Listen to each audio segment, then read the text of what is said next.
नमस्कार मित्रांनो, मी तुकाराम सुरनर, सुरनर जी आर आणि योजना या यूट्यूब चॅनलमध्ये आपल्या सर्वांचं स्वागत आहे. आजच्या व्हिडिओमध्ये आपण माहिती पाहण्याचा प्रयत्न करणार आहोत. शेतकऱ्यांसाठी अत्यंत महत्त्वाची अशी माहिती आहे.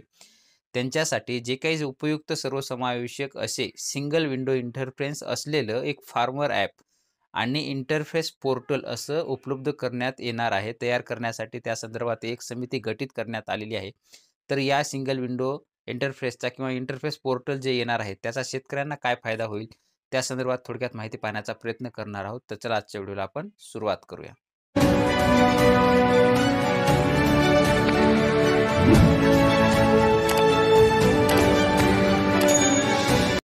शेतकऱ्यांना त्यांच्या दैनंदिन कृषी व तद अनुषंगित कामे करत असताना विविध प्रश्न, समस्यांचा सामना करावा लागतो.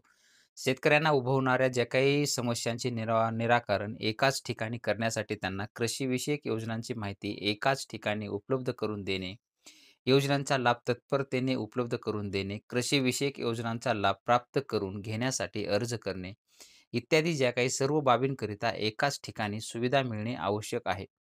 त्यासाठी शेतकऱ्यांना उपयुक्त व सर्वसमावेशक असे कृत्रिम तंत्रज्ञानावर म्हणजेच एआय आधारित म्हणजेच आर्टिफिशियल इंटेलिजन्सवर आधारित सिंगल विंडो इंटरफेस असलेले एक फार्मर ॲप आणि इंटरफेस पोर्टल तयार करण्यासाठीची समिती गठीत करणे हे शासनाच्या विचाराधीन होतं आणि त्याच अनुषंगाने त्यांनी जी काही त्याची स्थापना असेल ती समितीची 31 जानेवारी 2025 रोजी जे काही जी-आर निर्गमित करून त्याच्यासाठी स्थापना करण्यासाठी केलेली आहे.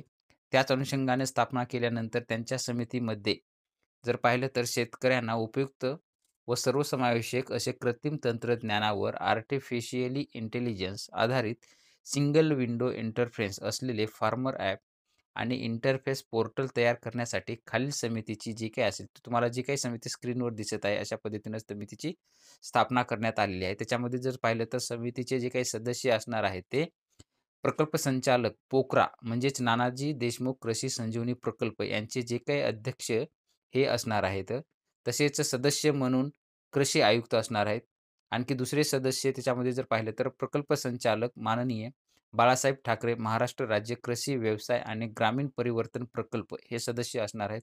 तसेच श्री गोरंटीवार सेवानिवृत्त संचालक महात्मा फुले कृषी विद्यापीठ हे सुद्धा सदस्य असणार आहेत. आणि श्री रवींद्र माने जिल्हा अधीक्षक कृषी अधिकारी धाराशिव हे सुद्धा अध्यक्ष असणार आहेत. तसेच समितीचे अध्यक्षांना जे काही आवश्यकतेनुसार सल्लागार किंवा तंत्रज्ञ यांचे सहाय्य घेण्यासाठी निमंत्रित करण्यात येईल, हे सुद्धा अधिकार त्यांच्याकडे देण्यात आलेले आहेत. तर ही जी काही समिती गठीत करण्यात आलेली आहे, ती समिती काय करणार आहे? यांचं सध्याचं कार्य काय आहे? समितीमध्ये जे काही शेतकऱ्यांना कृषी विभागामार्फत उपलब्ध करून देण्यात येणाऱ्या योजनांची सविस्तर माहिती प्राप्त करून घेणे, हे समितीचं कार्य असणार आहे.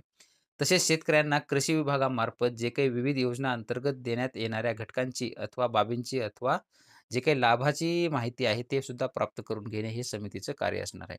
शेतकऱ्यांना समस्यांचे निवारण करण्यासाठी सध्या अस्तित्वात असलेली जी काही तक्रार निवारण आणि सल्लागार यंत्रणा असेल किंवा प्रणाली यांचा सुद्धा अभ्यास करणं या समितीचं काम असणार आहे. शेतकऱ्यांना कृषीमध्ये येणाऱ्या अडचणींचे तात्काळ निवारण करण्यासाठी तयार करावयाच्या डिजिटल प्लॅटफॉर्मची म्हणजेच इंटरफेसची आखणी सुद्धा करणं त्यांचं काम आहे.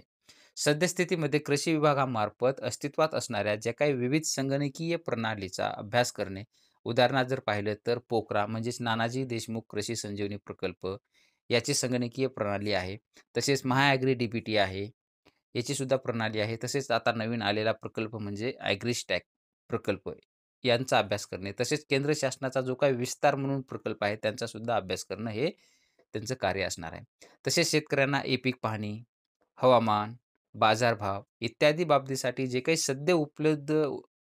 सद्यस्थितीमध्ये उपलब्ध असलेल्या यंत्रणेचा अभ्यास करून उपरोक्त जे काही इंटरफेस मार्फत कृत्रिम बुद्धिमत्ता म्हणजेच आर्टिफिशियल इंटेलिजन्स तंत्रज्ञानाचा वापर करून सल्ला देणं हे सुद्धा त्यांचं काम असणार आहे. तसेच ज्या काही वरील बाबी व आवश्यकतेनुसार अन्य बाबींचा अभ्यास करून शेतकऱ्यांना उपयुक्त व सर्वसमावेशक असे डिजिटल प्लॅटफॉर्म, एक फार्मर ॲप आणि इंटरफेस पोर्टल तयार करण्यासाठी हे सविस्तर प्रकल्प अहवाल सादर करणं या समितीकडे आवश्यक आहे आणि या समितीनं 15 दिवसाच्या आत आपला अहवाल जो काही असेल तो शासनाला सादर करावा, असे निर्देश सुद्धा देण्यात आलेला आहे. असा एक जी-आर आज 31 जानेवारी 2025 रोजी निर्गमित करण्यात आलेला आहे. याच्यामुळे शेतकऱ्यांना जे काही एकाच ठिकाणी सर्व सुविधा उपलब्ध होणार आहेत आणि त्याचाच फायदा शेतकऱ्यांसाठी महत्त्वाचा असणार आहे.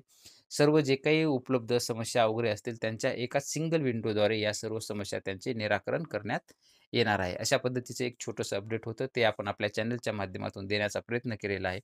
तुम्ही जर आपल्या या चॅनलवरती नवीन असाल, तर आपल्या चॅनलला सबस्क्राईब करा. बाजूचे बेल आयकॉन दाबायला मात्र विसरू नका. जेणेकरून व्हिडिओ अपलोड करताच माहिती तुमच्यापर्यंत पोहोचवली जाईल.